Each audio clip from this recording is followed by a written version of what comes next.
Operation thunder के अंतर्गत शहर में ड्रग्स तस्करियों के खिलाफ विशेष मुहिम चलाई जा रही है। कलमना पुलिस ने फिल्म स्टाइल में गांजा तस्कर को गिरफ्तार किया है। उनके पास से पुलिस ने 108 किलोग्राम गांजा बरामद किया है, जिसकी कुल कीमत 27,000 रुपए बताई जा रही है। इस मामले में पुलिस ने 2 आरोपियों को गिरफ्तार किया है। आरोपी अविनाश ढोके और पलाश वानखेड़े बताया जा रहा है। दोनों आरोपियों से पुलिस ने करीब 43,000 का माल बरामद किया है। आगे की जांच कलमना पुलिस कर रही है। आपण नागपूर शहरात माननीय सीपी सरांच्या मार्गदर्शनात ऑपरेशन थंडर राबवत आहोत। त्या अंतर्गत मागच्या एका महिन्यात एक स्पेशल ड्राईव्ह आपण घेतला होता। त्यामध्ये नागपूर पोलिसांनी अगदी एक्सेप्शनल कारवाई करून बऱ्याच प्रमाणात ड्रग्स त्याच्यामध्ये हस्तगत केले, बरेच आरोपी अटक केले। परंतु तो ड्राईव्ह संपल्यानंतर देखील जसं सीपी सरांचे क्लिअर आणि स्पष्ट आदेश आहेत की जे ऑपरेशन थंडर आहे हे कंटिन्युअस चालत राहणार आहे।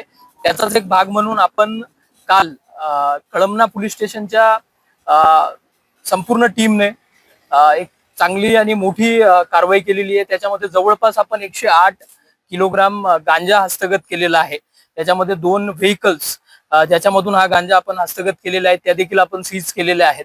आणि प्राथमिक माहिती अशी आहे की हा जो मुद्देमाल आहे हा ओडिशामधून इकडे आलेला आहे आणि त्यामध्ये आपण अधिक तपास करत आहोत। आणि सध्या आपल्याला अधिकचे 2 आरोपी म्हणजे 2 आरोपी आपले अटक झालेले आहेत आणि अजून 2 आरोपी त्यांचे नाव आपल्याकडे आहेत, त्यांच्यावर आपली टीम काम करत आहे आणि त्यांनाही लवकरच आपण याच्यामध्ये कस्टडीमध्ये घेणार आहोत आणि त्याचे बॅकवर्ड लिंकेजेस आणि फॉरवर्ड लिंकेजेस काय आहेत त्याचा देखील अधिक तपास करणार आहोत।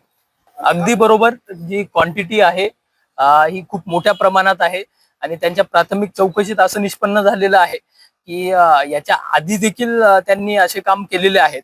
त्यामुळे आपण जे बॅकवर्ड लिंकेजेस आहेत म्हणजे हा जो ड्रग्सचा मुद्देमाल आहे तो नागपूर सिटी पर्यंत कुठून येतो तिथेपर्यंत आपण नक्कीच जाणार आहोत आणि तिथले देखील जे संबंधित आरोपी आहेत त्यांना देखील आपण ताब्यात घेणार आहोत। सांगितलेलं आहे की फक्त नागपूर पुरता मर्यादित नव्हता, तर हा त्यांच्याकडे हा माल आला होता। त्याच्यानंतर ते जे ड्रग पेडलर्स आहेत विविध त्यांना हा सप्लाय करणार होते ही अशी प्राथमिक माहिती आहे। परंतु अजून आपल्याकडे ज्या टेक्निकल डिटेल्स आहेत जसे मोबाईल कॉलच्या डिटेल्स असतील किंवा त्यांच्या मोबाईलचं अनालिसिस असेल किंवा जे आपले संशयित आरोपी आहेत किंवा नागपूरमधले एक्झिस्टिंग जे ड्रग पेडलर्स आहेत आपल्या रेकॉर्डवरचं त्यांचं आणि यांचं काय कनेक्शन होतं या सगळ्या गोष्टी अजून आपल्या तपासात चेक होतीलच। त्यानंतर हे सर्व स्पष्ट होईल की हा फक्त नागपूर पुरता मर्यादित होता की बाहेरही इतर ठिकाणी याचा सप्लाय होणार नाही। आता सध्या तरी प्राथमिक चौकशीमध्ये अजून असं निष्पन्न झालेलं नाहीये याच्यामध्ये काही नक्सल लिंक आहे किंवा कसं।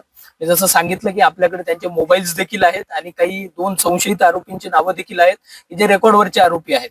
त्याच्यामुळे या सर्वांचा आपण एकत्रित तपास केल्यानंतर हे जे इतर अँगल आहेत त्याच्यामध्ये असू शकतो का तो अँगल ते देखील आपण चेक करणार आहोत।